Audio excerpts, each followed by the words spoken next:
Last year I was reading through 1 Kings, 2 Kings, 1 Chronicles, 2 Chronicles, 1 Samuel, 2 Samuel was in there. And I kept running across these powerful stories, and they had these connections to my life. And today's sermon is one of those stories. Someone told me, this is the sermon that I've been sharing in our district recently, and someone told me the last time that I shared it, they said, man, it took you a long time to get to your point. I was like, well, thanks, that's good for me to know. But they're like, I just had to pay attention because you said we're talking about Jehoshaphat, but I didn't hear anything about Jehoshaphat for a long time. So I'm just going to tell you right up here, right at the front, this is about Jehoshaphat's story.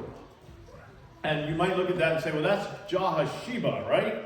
Or maybe you've recently read 2 Chronicles as well, and you're like, wait, it's actually Jehoshaphat. Jehoshaphat is her name from 1 Kings. Well, we'll talk about that too. But I went with the short name. Jehoshaphat is how I'm pronouncing it today. And the point of my message is that I believe if you know her story, then you will be inspired to live your story. Let's find out what Jehoshaphat's story is. And before we even jump into her story, three tips. If you are going to be reading 1 and 2 Samuel, 1 and 2 Kings, 1 and 2 Chronicles, remember these three tips. Number one, read with perspective. When you read through 1 and 2 Kings, you want to think about that as your local newspaper. You're reading about what happened kind of in real time as it was happening. When you read 1 and 2 Chronicles, you want to think of that as that shelf on your bookshelf with the world encyclopedias on it. Do any of you have a bookshelf with a set of the world book encyclopedias at your house yet? 1, 2, yeah, okay. So I don't know how often you pull those off. They were not published weekly or monthly. They're published and kind of reflect on everything we know to be true about a particular topic. 1 and 2 Chronicles was written in a much later time frame, looking back on Israel's history. So read with perspective when you read those books. Secondly, recognize the reputation of all the kings that you're going to read about. And different Bible scholars are going to explain this differently, but my point in this slide is you see that there are some, let me back up, there we go. There are some light green boxes and there are some dark green boxes. On this chart, the dark green boxes are all the kings that did not do right in the sight of God, and the light green ones are the kings that did right in the sight of God. Now, it's actually tough to make a list, because some kings started out doing right in God's sight, but then at the end of their life, they turned evil. And other kings, they were evil from the get-go, and then they figured some things out, and they became much more godly. But this is something to remember as you read through the books of the Old Testament that describe the kings of Israel. Recognize their reputation. And the third tip is realize the varied spellings of names. So take a look here at this chart. The first name at the top is Jehoram. This is King Jehoram from Judah. But he was also called Joram. Joram. But not to be confused from the king of Israel, who was Joram, but also called Jehoram. So when you read, you're going to read about Joram and Jehoram. They could be the same guy, or it could be the two different kings from two different kingdoms. And in this case, they are both dark green. So I guess what they shared is that they were both evil in the sight of God. There's also Ahaziah right up there, who was also called Azariah or Jehoahaz. However, it's not the same Azariah later in Judah's history, who was also called Uzziah. Just to keep it confusing. And then at the end of Judah, we have Jehoiakim, followed by Jehoiachin. And I guess that got a little confusing. So Jehoiachin goes by Jeconiah, but that was apparently too long, so they just called him Coniah. Cut off the first part of his name there. So there are so many different spellings. And today, as I was reading through some scripture here in 2 Chronicles, it interchanged Jehoram with Joram. I'm like, wait, this is the same guy.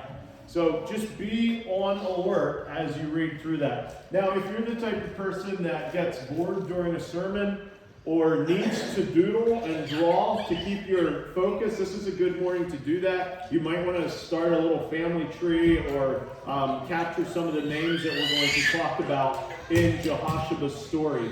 This comes out primarily from 2 Chronicles 21 through 24, and this is the time period that we're looking at here, from King Jehoshaphat down to King Joash.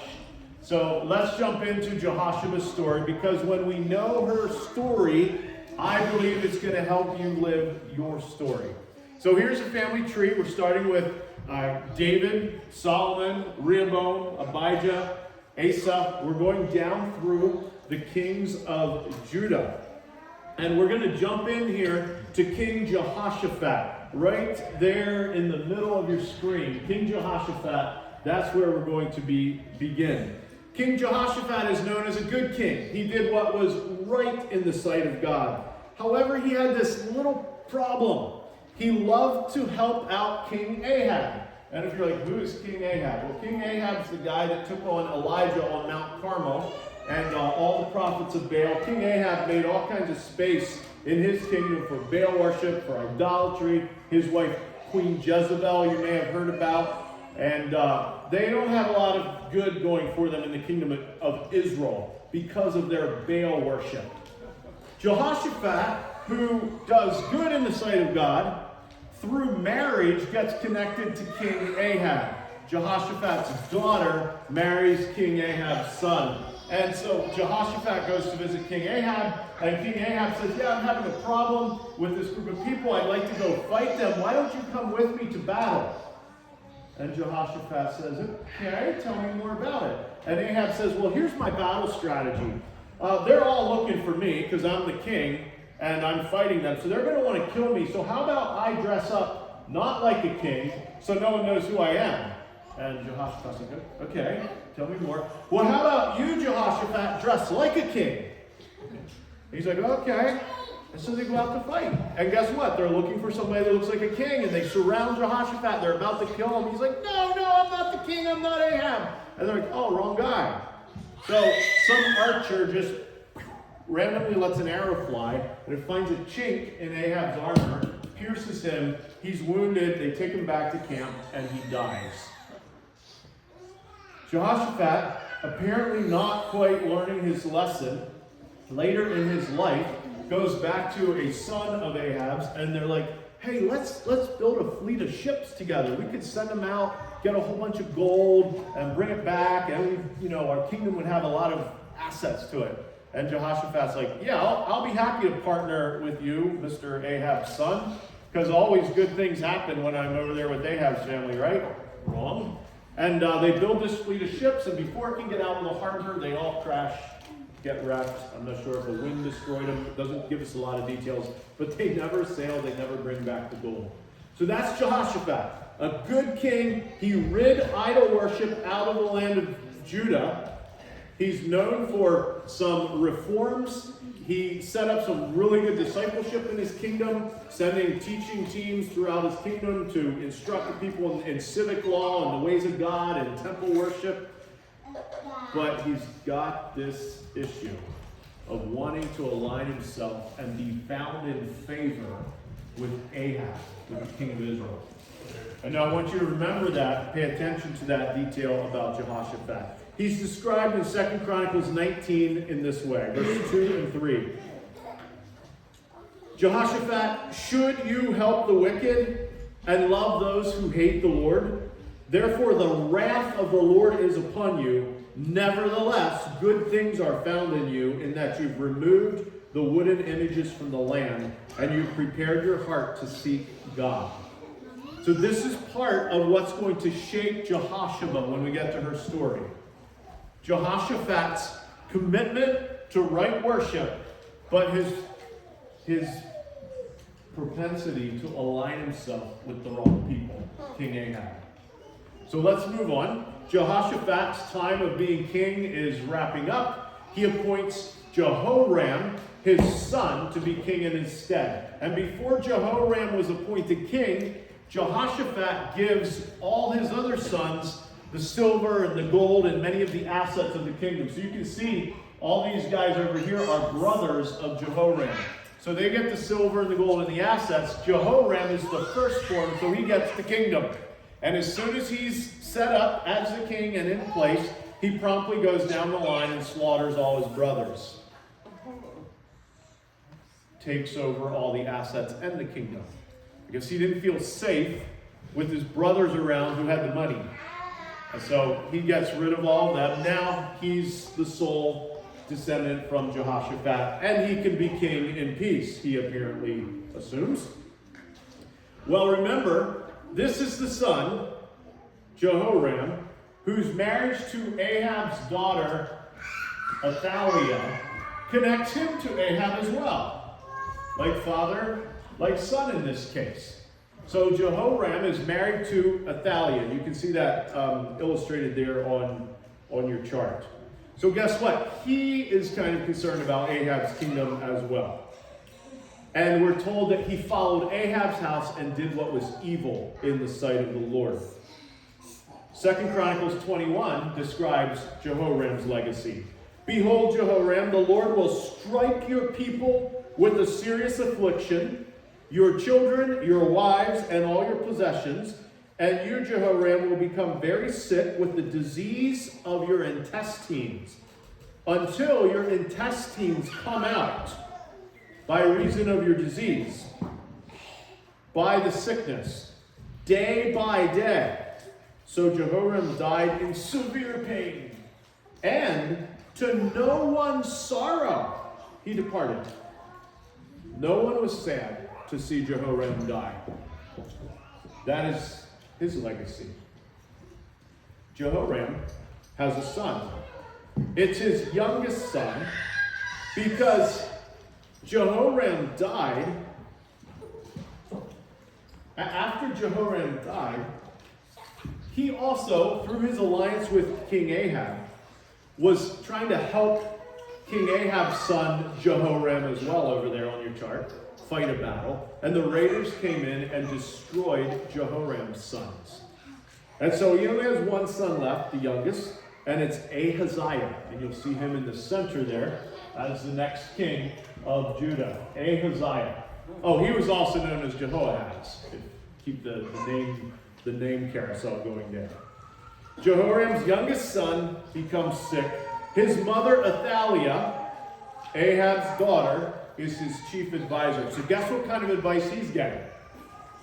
Advice from the camp of Ahab. Now this is not just Jehoshaphat and Jehoshaphat's son. This is Jehoshaphat's grandson still being influenced by Ahab and the wickedness of Israel. It says Athaliah was the chief advisor, encouraging him to align his kingdom to her dad Ahab's. I believe I said Jehoram had partnered with Jehoram, Ahab's son, but it was actually Ahaziah. Let me just correct that. Ahaziah was killed when he goes over and joins this Jehoram, not Jehoram his dad, but this Jehoram to fight a battle, and he loses his 42 brothers and himself in that battle. So now this alliance with Ahab has claimed the life of Jehoshaphat's grandson. What a price to pay for wanting to make sure you're found in favor with Ahab's king. 2 Chronicles 22 describes Ahaziah's life. He reigned for 1 year, very short-lived reign. Therefore Ahaziah did evil in the sight of the Lord, like the house of Ahab. For they were his counselors after the death of his father, and they were his counselors to his destruction. He listened to them that much that it killed him. Athaliah, seeing the short-lived 1 year reign of her son Ahaziah, when he's off the scene, she seizes the opportunity. I mean, what's left other than being chief advisor to the king over there in Israel? I'm sorry, to the king in Judah, trying to get Judah to be like Israel and worship Baal? What's left? What's next to being the chief advisor?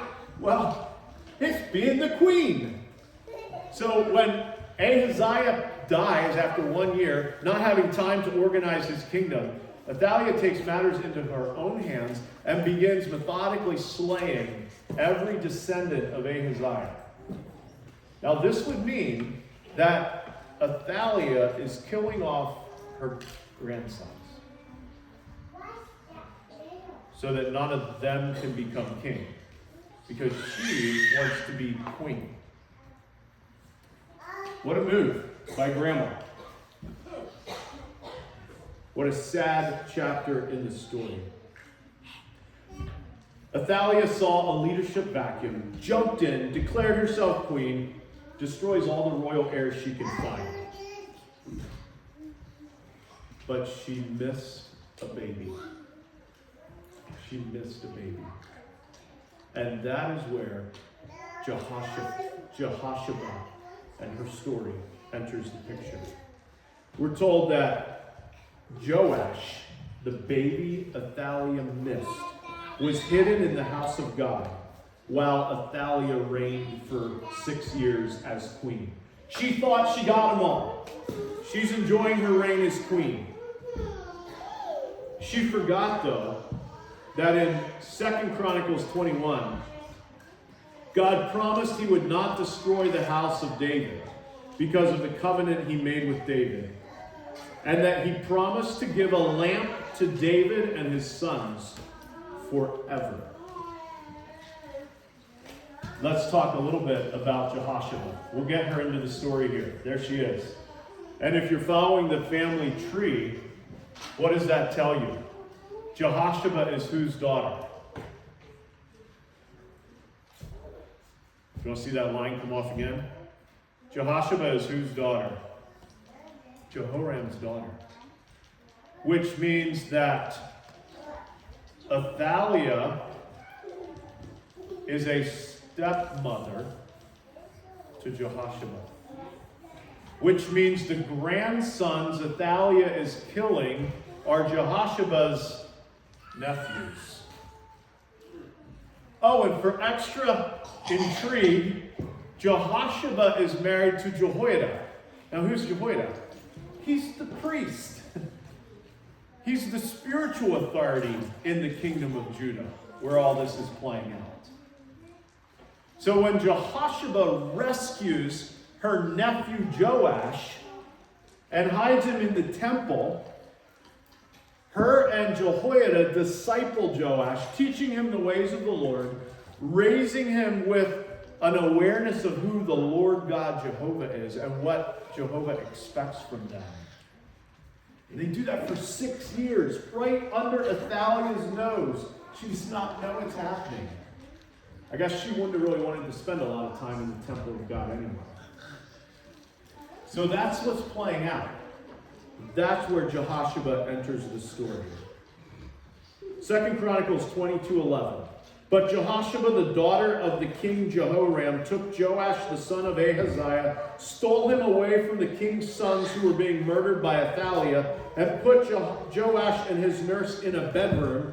So Jehoshaphat, the daughter of King Jehoram, the wife of Jehoiada the priest, for she was the sister of Ahaziah, hid him from Athaliah so she did not kill him. Now I want to read to you 2 Chronicles 23. I'm going to read to you from the New Living Translation, and we're going to bring this story to a climax. So Joash has been hidden for 6 years. What's going to happen? Do we have any 6-year-old boys here today? Anybody 6? 7? 6. All right. So, what's your name, young man? Ryan. All right, that's a good name for boys. I have a son, Ryan, too. So, Ryan, just picturing him being raised for 6 years, and then he turns 7. Do we have any 7-year-olds here today, too? 7? All right. So, Bria's age turns 7, and now they're going to step out and go public with the fact that there's a descendant of David still alive. Let's read the story. 2 Chronicles 23. In the 7th year of Athaliah's reign, Jehoiada the priest decided to act. He summoned his courage and made a pact with 5 army officers: Azariah, Ishmael, Azariah, Maaseiah, and Elishaphat. And I did say Azariah twice because it's 2 different guys in there. These men traveled secretly throughout Judah and summoned the Levites and clan leaders in all the towns to come to Jerusalem. They all gathered at the temple of God, where they made a solemn pact with Joash, the young king, who's now 7 years old. Jehoiada said to them, "Here is the king's son. The time has come for him to reign. The Lord has promised that a descendant of David will be our king. This is what you must do. When you priests and Levites come on duty on the Sabbath, 1/3 of you will be gatekeepers, another third will go over to the royal palace, and the final third will be at the foundation gate. Everyone should stay in the courtyards of the Lord's temple. Remember, only the priests and Levites on duty may enter the temple of the Lord, for they are set apart as holy. The rest of the people must obey the Lord's instructions and stay outside. You Levites, form a bodyguard around King Joash and keep your weapons in your hand. Kill anyone who tries to enter the temple, and stay with the king wherever he goes." So the Levites and all the people of Judah did everything as Jehoiada the priest ordered. The commanders took charge of the men reporting for duty that Sabbath, as well as those who were going off duty. But Jehoiada the priest did not let anyone go home after their shift ended. This was overtime. No one's going home today. Everybody's staying on duty. Jehoiada supplied the commanders with spears and the large and small shields that had once belonged to King David and had been stored in the temple of God. Jehoiada stationed all the people around the king with their weapons ready. They formed a line from the south side of the temple around to the north side and around the altar. Then Jehoiada and his sons brought out Joash, the king's son, placed a crown on his head, and presented him with a copy of God's laws. They anointed him and proclaimed him king, and everyone shouted, "Long live the king!"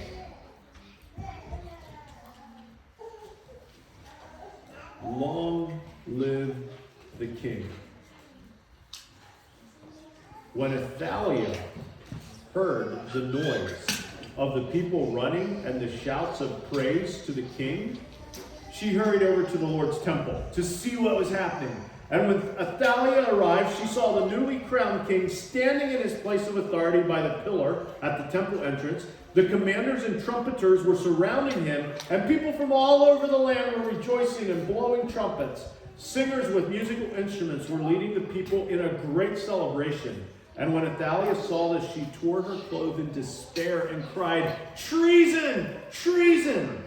Then Jehoiada the priest ordered the commanders in charge of the troops, "Take Athaliah to the soldiers in front of the temple and kill anyone who tries to rescue Athaliah." For the priest had said, "Athaliah must not be killed in the temple of the Lord." So they seized Athaliah, led her out to the entrance of the horse gate on the palace grounds, and killed Athaliah there. What a day. And now Joash, 7 years old, is king. What a day. Knowing Jehoshaphat's story helps you live yours.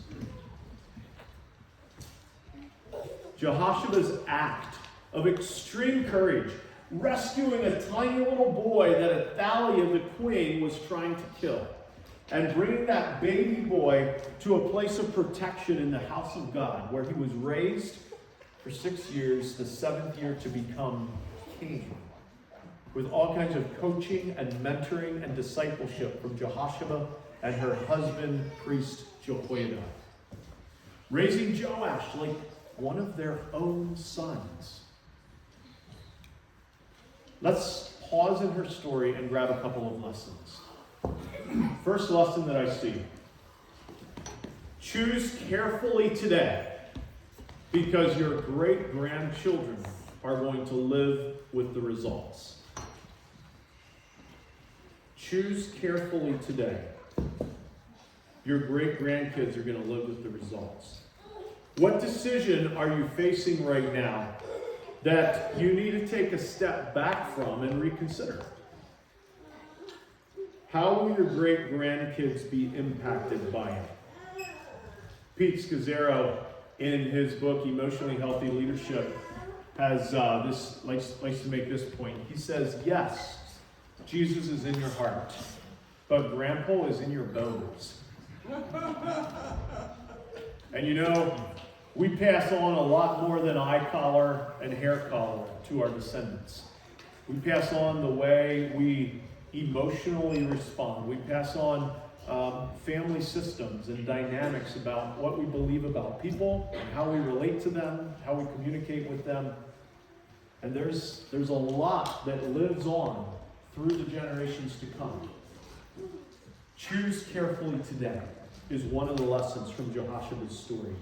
I look at King Jehoshaphat and his choice to align himself with Ahab and how that impacted his son Jehoram marrying Athaliah, and how that impacted Azariah being influenced by Athaliah, and how that impacted Azariah's sons being murdered by Athaliah. Choose carefully. Your great-grandchildren live with the results. There's another lesson that I see in this story, and that is this. Evil advances on the backs of humans willing to carry it. Evil advances on the backs of humans that are willing to carry it. The counselors of destruction that Azariah consulted were being used to propagate the evil from Ahab's reign in Israel. The vacuum of leadership and the question of who is going to fill it. Is there a king from David's family to reign? They were thwarted by Athaliah's murder plot. Are there places where the roots of evil are being strengthened because I am nurturing them? I'm carrying them on my back. I'm making room for them to live. I'm protecting them in my little corner of my life, and it's actually perpetuating evil. Evil will advance on the backs of humans who are willing to carry it. And the third lesson that I see in this part is that good prevails where humans are willing to get in the way of evil. Good will prevail when humans are willing to get in the way of evil. Jehoshaphat put her life in jeopardy to rescue an heir to the throne that Athaliah was intent on killing. Jehoshaphat's courage is inspiring. Her and her husband's intentional, thoughtful discipleship and courage and strategy to raise up a good to conquer the evil. Man, that's a powerful testimony. Where can my presence and my action be the good that slows down or even stops the spread of evil? Getting in the way of evil. There are, I believe, 2 more lessons that I want you to learn from Jehoshaphat. However, before I can talk about those lessons, we need to finish her story. Joash is now king. He sets his heart on repairing the temple of God. The destruction and the desecration done by Athaliah, he repairs that. He raises quite a bit of money, makes sure that the money actually gets to the people doing the work so that the work that needs done in the temple of God happens. The temple's restored, it's put back together. The items that they use in worship and the ceremonies are replaced and remade. Joash has the temple in tip-top spiritual shape so that God can be honored through the worship in the temple. The worship continues. Listen to this description of Joash. 2 Chronicles 24. The king, Joash, and Jehoiada, the priest, gave the money that was collected to those who did the work and in the service of the house of the Lord. They hired masons, they hired carpenters to repair the house of the Lord, and also those who worked in iron and bronze to restore the house of the Lord. So the workmen labored, and the work was completed by them, and they restored the house of God to its original condition and reinforced it. Wow, what a testimony. Good King Joash. Let's go back to the story. Because Jehoshaphat runs into some anguish in her story. And to help you understand this part of the story, I'm going to again read, this time from 2 Chronicles 24, verse 15 to 22.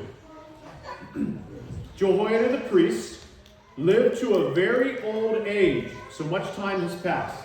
King Joash is now a grown man. Jehoiada finally died at age 130. He was buried among the kings in the city of David because he had done so much good as a priest in Israel for God in the temple.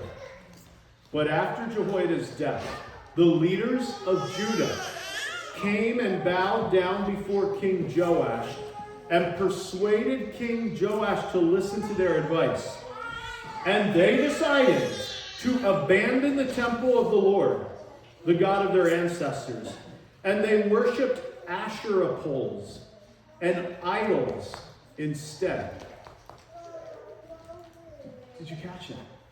King Joash, as a grown man, abandons the temple of the Lord that he worked so hard to repair and restore. And they're embracing the worship of Baal and Ashtoreth, Asherah poles, idol worship. Because of this sin, verse 18 says, divine anger falls on Judah and Jerusalem.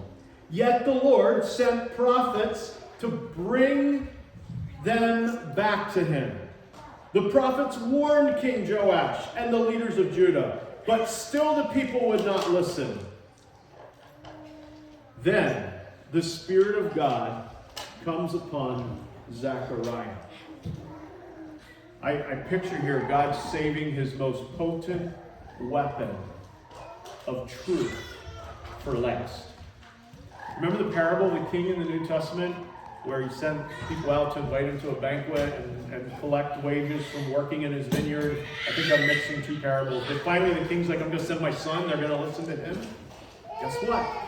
Zechariah is a son of Jehoshaphat and priest Jehoiada. Which means that Zechariah, the son, who the Spirit of God falls upon to speak the truth, is going to King Joash, his stepbrother, his adopted stepbrother, to tell him, essentially, don't you remember what Mom and Dad showed you? Don't you remember what Mom and Dad did for you? You got to come back to the Lord. And we have some of his words. This is what God says, verse 20. Why do you disobey the Lord's commands and keep yourself from prospering? You've abandoned the Lord, and now the Lord has abandoned you. Then the leaders plotted to kill Zechariah. And King Joash ordered that they stone him to death in the courtyard of the Lord's temple. And that was how King Joash repaid Jehoiada for his loyalty, by killing his son. Zechariah's last words as he died were, may the Lord see what they're doing and avenge my death. Now, I don't know when Jehoshaphat has died. We're not told. But can you imagine if she's still living? Watching the son she risked her life to rescue and raise with her husband Jehoiada. Now, command that they pick up stones and destroy her biological son, Zechariah, who's trying to call Joash back to the ways of the Lord. And Joash has no decency in this act of murder. Remember when it was time for Athaliah to be deposed? They made sure she wasn't killed in the temple of the Lord. Like, let's not commit that murder right there. Joash unabashedly stoned him right here, right now, in the temple. He's killed. And as Zechariah's life flashes before his eyes and he fades from this world, he's like, so Joash, this is how you say thank you for what my dad did for you. This is how you pay Pay homage to Mom, who rescued you with her life. Anguish of Jehoshaph's story. What in the world do we learn from that? Here's the lesson. You do good because it's right, not because of the results. You do good because it's right, not because of the results. What emotions are you carrying today that are a part of your story? You might say, I'm the great-grandchild in my story, and I can trace back why I'm dealing today with what I'm dealing with. There were decisions made 3 generations ago that have impacted me, and I'm carrying the emotion and the weight and the reality of my story.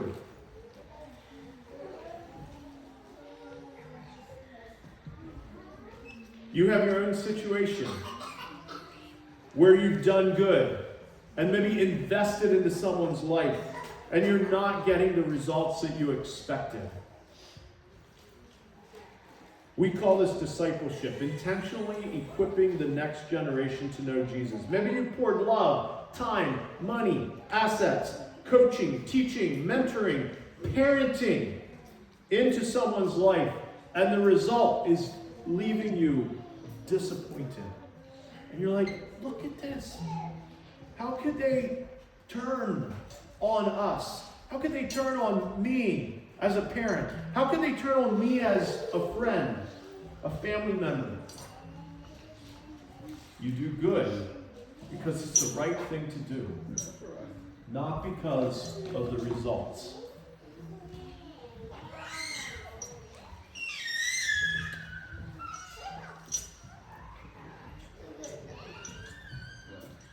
Jehoshaph's allegiance to doing this good brings about an incredible reality at the end of 2 Chronicles 24. We read these words.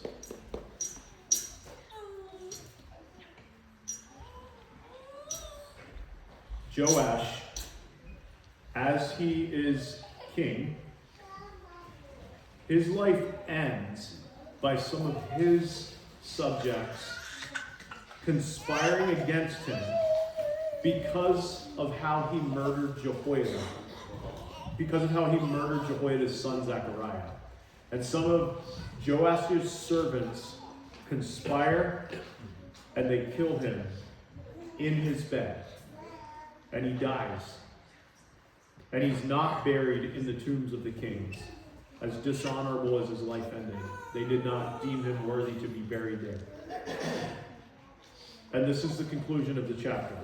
These are the ones who conspired against Joash: Zabad, son of Shimeath, the Ammonitess, and Jehozabad, son of Shimrith, the Moabitess. Now concerning Joash's sons and the many oracles that are written about him and the repairing of the house of God, indeed they're written in the annals of the book of the king. And Amaziah his son reigned in his stead. We've got one more king to add to here, Amaziah. So what is the result of Jehoshaph's allegiance to do good because it's right, even though she didn't get the results? The result is that Amaziah is the king. And you might be like, so? What's so big about Amaziah? I'm not even going to talk more about Amaziah. Except that Amaziah was the next son in the line of David. So God's promise is fulfilled, that even though Joash's life crashed and burnt, and he ended in a pathetic way compared to how he began, he still had a son, Amaziah, that takes the throne. God's promise is still honored, because after Amaziah, there are more descendants. And we can go to the genealogies captured in the New Testament, and we can read that eventually there was a descendant named Jesus. And Jesus is the King of Kings. And Jesus is the Lord of Lords today, as part of the fulfillment that God said there'll be a son of David to reign on the throne. And now today, your life and my life is transformed, hopefully. It can be transformed because of the person and the work of Jesus who did good because it's right, not because he was guaranteed any results.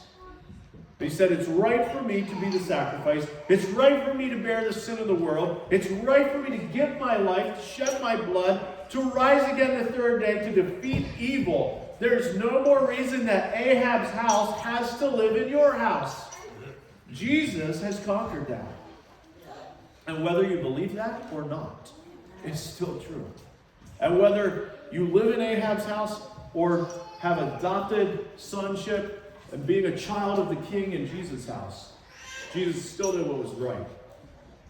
Because it was right. So the last lesson. God's laws of sowing and reaping are reliable. What is your response going to be to the story that you're in and to the circumstances that you face today? Evil advances on the backs of those willing to carry it. Are you going to pass the evil in your story on to the next generation for them to carry and be overcome by? Or will you allow the redemption of Jesus to transform that part of your story and to walk with you in that story and to show you a different way forward so that the good that you do can get in the way and stop or slow down the spread of the evil that you've experienced? Sowing and reaping is reliable. God has built that into the fabric of creation. And your response is what is going to determine the crop that you get. And remember, your response is going to live on long after you're gone to the generations who come after you. I would encourage you to take some time in this next week and go back and read through the story of Jehoshaphat, an incredible woman that put her life on the line. She put her actions where her values were, and she rescued Joash so that God's promise could remain firm and be kept. And yes, she did not receive a lot of benefit from it in this life, but she did what was right because it was right. She did good, even though she wasn't guaranteed the outcome. Go back and read through her story. Take some time to journal and pray about your response to the lessons that you're seeing in it. Share that with someone. And I believe that will be a way to continue thinking and processing Jehoshaphat's story, knowing her story, so that you are empowered to live your story.